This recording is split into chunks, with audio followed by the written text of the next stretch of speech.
بسم الله الرحمن الرحيم. يا أيها المزمل قم الليل إلا قليلا نصفه أو انقص منه قليلا أو زد عليه ورتل القرآن ترتيلا إنا سنلقي عليك قولا ثقيلا إن ناشئة الليل هي أشد وطئا وأقوم قيلا إن لك في النهار سبحا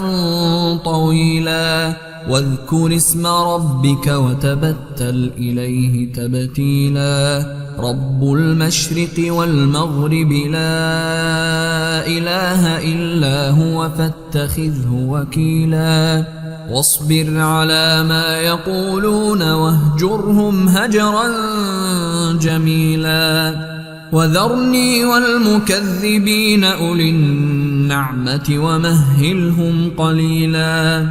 إن لدينا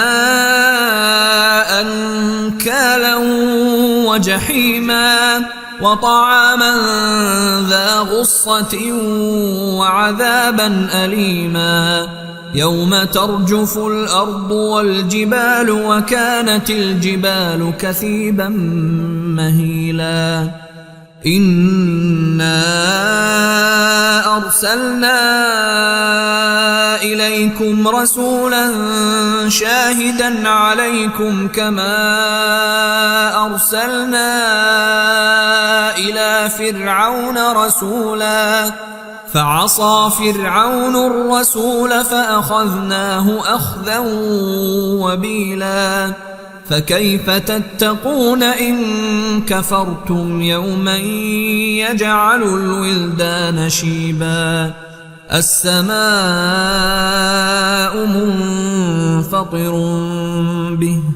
كان وعده مفعولا إن هذه تذكرة فمن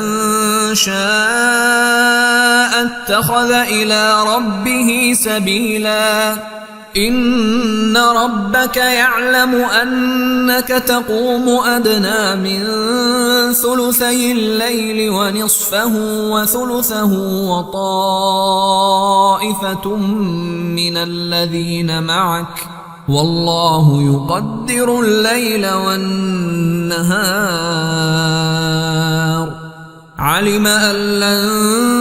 تحصوه فتاب عليكم فاقرؤوا ما تيسر من القرآن علم أن سيكون منكم مرضى وآخرون يضربون في الأرض يبتغون من فضل الله وآخرون يقاتلون في سبيل الله فاقرؤوا ما تيسر منه وأقيموا الصلاة وآتوا الزكاة وأقرضوا الله قرضا حسنا وما تقدموا لأنفسكم من خير تجدوه عند الله هو خيرا وأعظم أجرا واستغفروا الله إن الله غفور رحيم.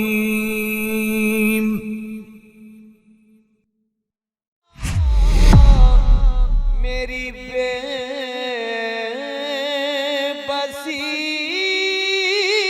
तो देखो मैं तड़प रहा हूँ तन्हा